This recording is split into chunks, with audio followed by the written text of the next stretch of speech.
KaraokeBooks. Oliver Twist. Written by Charles Dickens. Audiobook. Chapter 16. Relates what became of Oliver Twist, after he had been claimed by Nancy. The narrow streets and courts, at length, terminated in a large open space, scattered about which were pens for beasts, and other indications of a cattle market. Sikes slackened his pace when they reached this spot, the girl being quite unable to support any longer the rapid rate at which they had hitherto walked. Turning to Oliver, he roughly commanded him to take hold of Nancy's hand. "Do you hear?" growled Sikes, as Oliver hesitated and looked round. They were in a dark corner, quite out of the track of passengers. Oliver saw, but too plainly, that resistance would be of no avail. He held out his hand, which Nancy clasped tight in hers. "Give me the other," said Sikes, seizing Oliver's unoccupied hand. "Here, Bullseye." The dog looked up and growled. "See here, boy," said Sikes, putting his other hand to Oliver's throat. "If he speaks ever so soft a word, hold him. Dey mind." The dog growled again, and licking his lips, eyed Oliver as if he were anxious to attach himself to his windpipe without delay. "He's as willing as a Christian, strike me blind if he isn't," said Sikes, regarding the animal with a kind of grim and ferocious approval. "Now, you know what you've got to expect, master, so call away as quick as you like. The dog will soon stop that game. Get on, young'un." Bullseye wagged his tail in acknowledgement of this unusually endearing form of speech, and, giving vent to another admonitory growl for the benefit of Oliver, led the way onward. It was Smithfield that they were crossing, although it might have been Grosvenor Square, for anything Oliver knew to the contrary. The night was dark and foggy. The lights in the shops could scarcely struggle through the heavy mist, which thickened every moment and shrouded the streets and houses in gloom, rendering the strange place still stranger in Oliver's eyes, and making his uncertainty the more dismal and depressing. They had hurried on a few paces, when a deep church bell struck the hour. With its first stroke, his two conductors stopped, and turned their heads in the direction whence the sound proceeded. "8 o'clock, Bill," said Nancy, when the bell ceased. "What's the good of telling me that? I can hear it, can't I?" replied Sikes. "I wonder whether they can hear it," said Nancy. "Of course they can," replied Sikes. "It was Bartlemy time when I was shopped, and there warn't a penny trumpet in the fair, as I couldn't hear the squeaking on. Arter I was locked up for the night, the row and din outside made the thundering old jail so silent, that I could almost have beat my brains out against the iron plates of the door." "Poor fellow," said Nancy, who still had her face turned towards the quarter in which the bell had sounded. "Oh, Bill, such fine young chaps as them." "Yes, that's all you women think of," answered Sikes. "Fine young chaps. Well, they're as good as dead, so it don't much matter." With this consolation, Mr. Sikes appeared to repress a rising tendency to jealousy, and, clasping Oliver's wrist more firmly, told him to step out again. "Wait a minute," said the girl. "I wouldn't hurry by, if it was you that was coming out to be hung, the next time 8 o'clock struck, Bill. I'd walk round and round the place till I dropped, if the snow was on the ground, and I hadn't a shawl to cover me." "And what good would that do?" inquired the unsentimental Mr. Sikes. "Unless you could pitch over a file and 20 yards of good stout rope, you might as well be walking 50 mile off, or not walking at all, for all the good it would do me. Come on, and don't stand preaching there." The girl burst into a laugh, drew her shawl more closely round her, and they walked away. But Oliver felt her hand tremble, and, looking up in her face as they passed a gas lamp, saw that it had turned a deadly white. They walked on, by little frequented and dirty ways, for a full half-hour, meeting very few people, and those appearing from their looks to hold much the same position in society as Mr. Sikes himself. At length they turned into a very filthy narrow street, nearly full of old clothes shops, the dog running forward, as if conscious that there was no further occasion for his keeping on guard, stopped before the door of a shop that was closed and apparently untenanted. The house was in a ruinous condition, and on the door was nailed a board, intimating that it was to let, which looked as if it had hung there for many years. "All right," cried Sikes, glancing cautiously about. Nancy stooped below the shutters, and Oliver heard the sound of a bell. They crossed to the opposite side of the street, and stood for a few moments under a lamp. A noise, as if a sash window were gently raised, was heard, and soon afterwards the door softly opened. Mr. Sikes then seized the terrified boy by the collar with very little ceremony, and all three were quickly inside the house. The passage was perfectly dark. They waited, while the person who had let them in, chained and barred the door.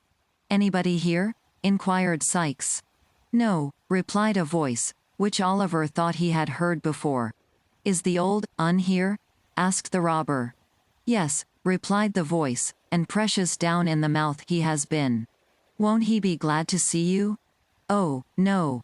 The style of this reply, as well as the voice which delivered it, seemed familiar to Oliver's ears, but it was impossible to distinguish even the form of the speaker in the darkness. "Let's have a glim," said Sikes, "or we shall go breaking our necks, or treading on the dog.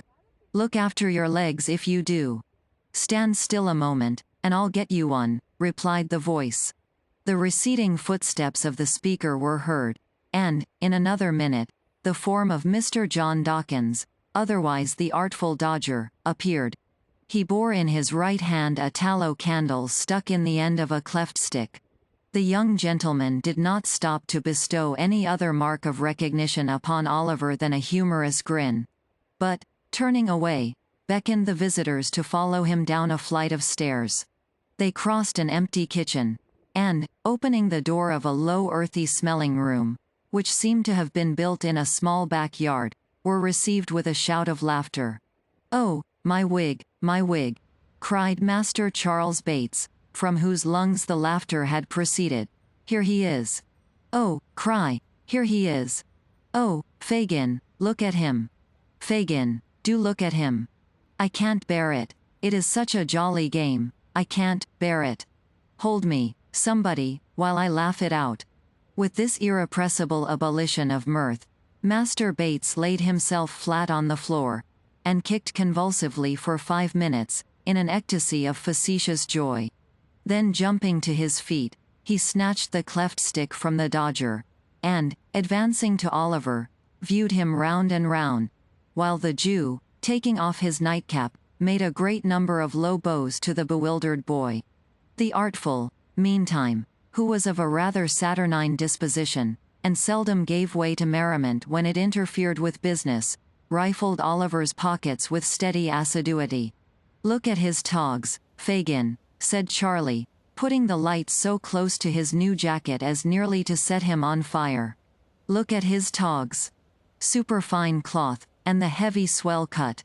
Oh, my eye, what a game! And his books, too. Nothing but a gentleman, Fagin. Delighted to see you looking so well, my dear," said the Jew, bowing with mock humility.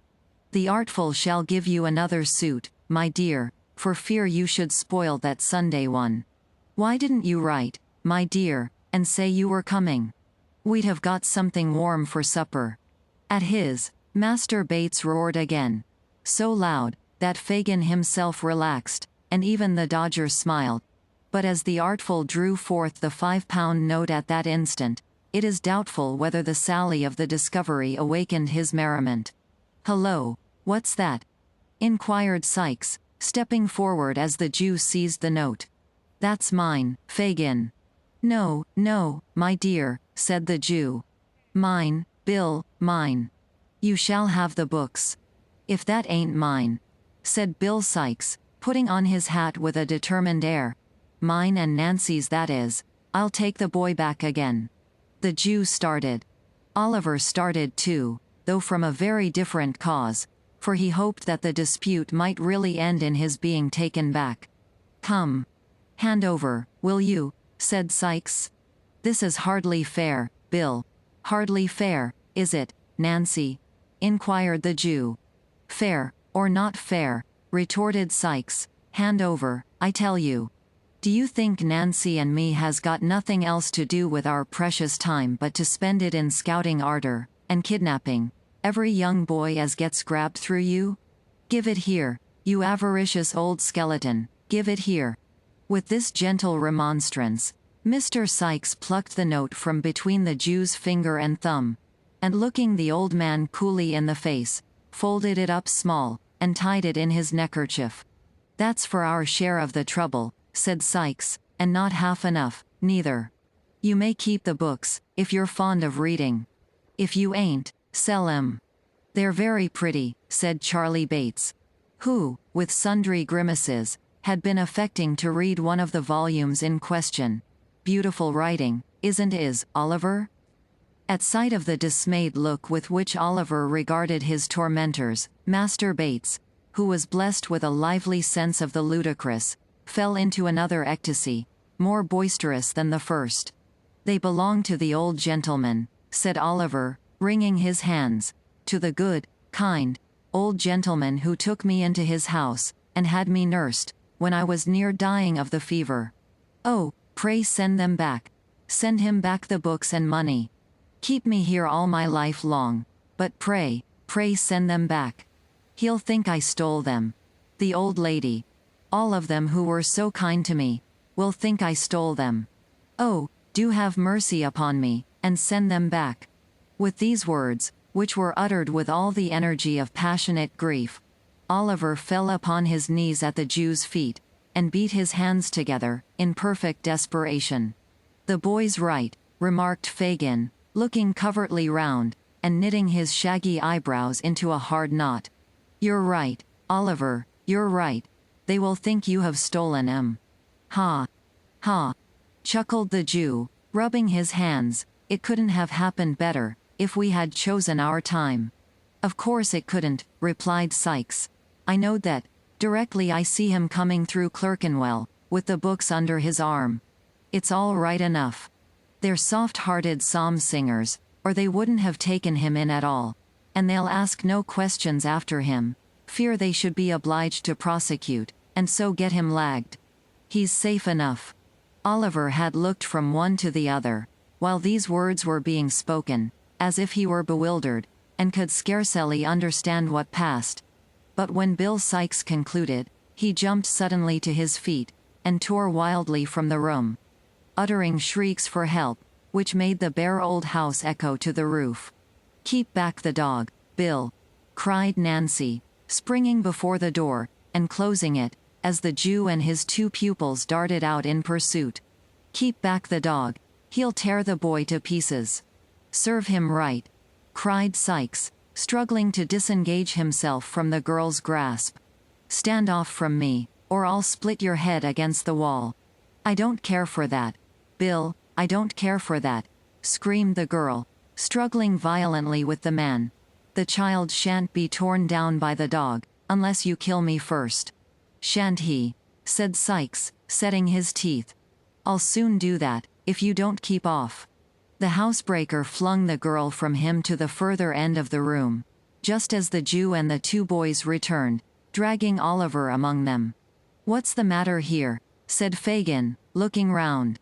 "The girl's gone mad, I think," replied Sikes, savagely. "No, she hasn't," said Nancy, pale and breathless from the scuffle. "No, she hasn't, Fagin. Don't think it." "Then keep quiet, will you?" said the Jew, with a threatening look. "No, I won't do that, neither," replied Nancy, speaking very loud. "Come. What do you think of that?"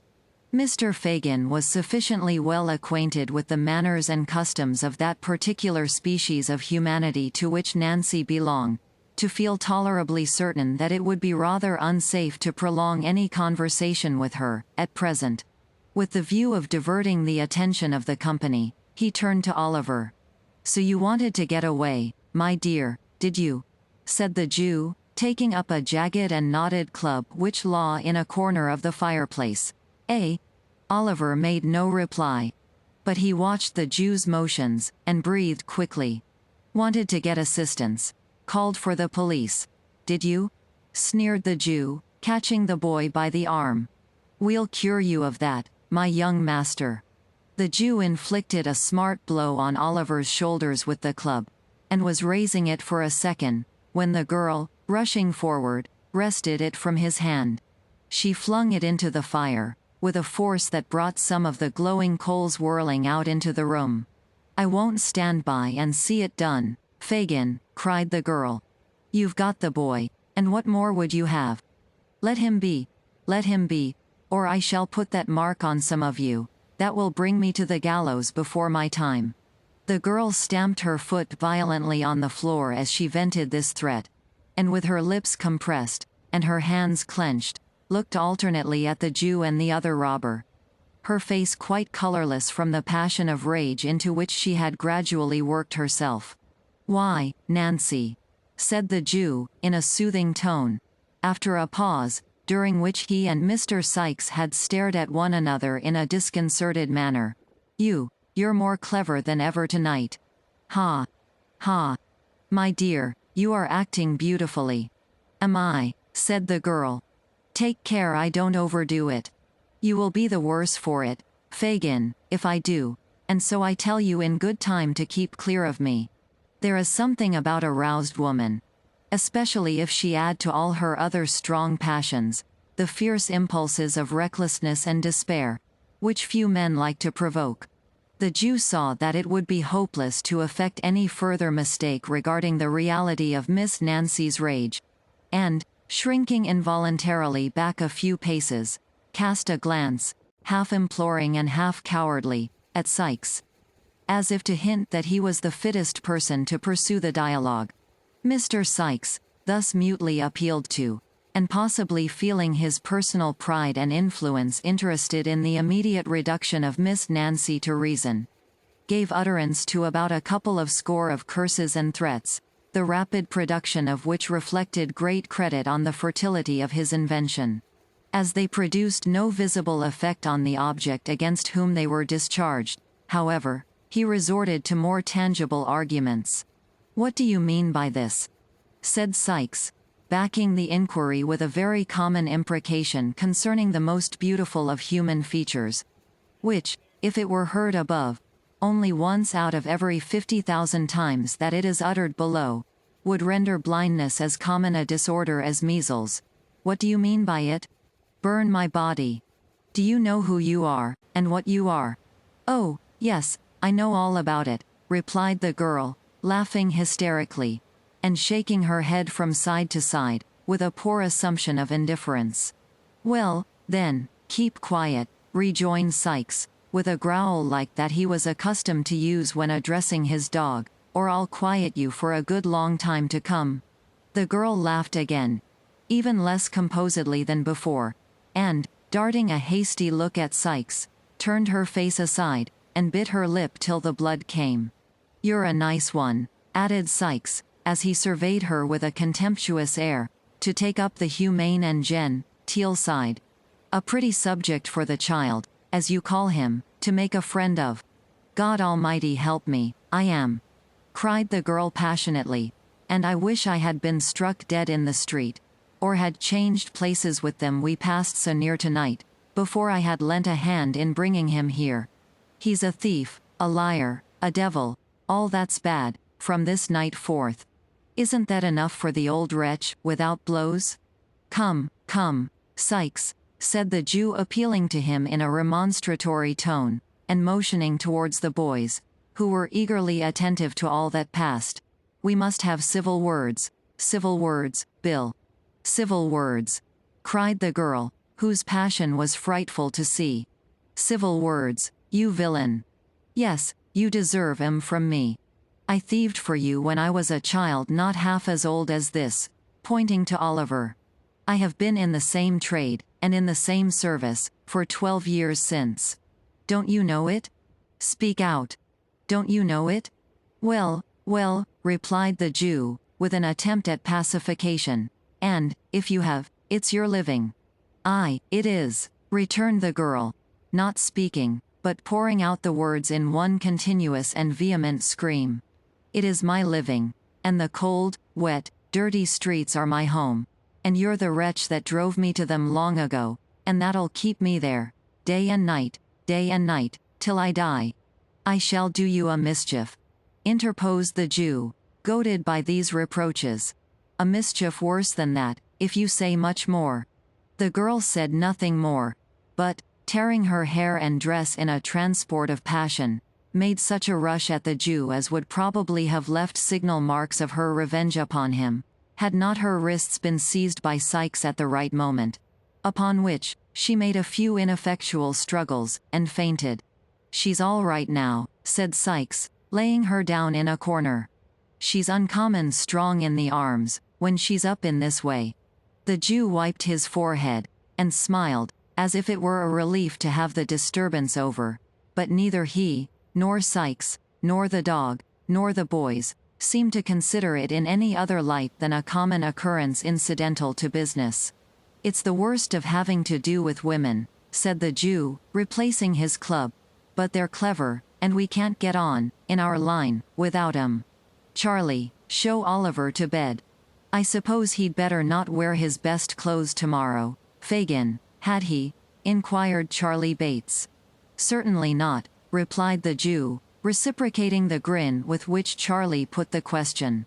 Master Bates, apparently much delighted with his commission, took the cleft stick, and led Oliver into an adjacent kitchen, where there were 2 or 3 of the beds on which he had slept before, and here, with many uncontrollable bursts of laughter, he produced the identical old suit of clothes which Oliver had so much congratulated himself upon leaving off at Mr. Brownlow's, and the accidental display of which, to Fagin, by the Jew who purchased them, had been the very first clue received, of his whereabout. "Put off the smart ones," said Charlie, "and I'll give 'em to Fagin to take care of. What fun it is!" Poor Oliver unwillingly complied. Master Bates, rolling up the new clothes under his arm, departed from the room, leaving Oliver in the dark, and locking the door behind him. The noise of Charlie's laughter, and the voice of Miss Betsy, who opportunely arrived to throw water over her friend, and perform other feminine offices for the promotion of her recovery, might have kept many people awake under more happy circumstances than those in which Oliver was placed. But he was sick and weary, and he soon fell sound asleep. KaraokeBooks.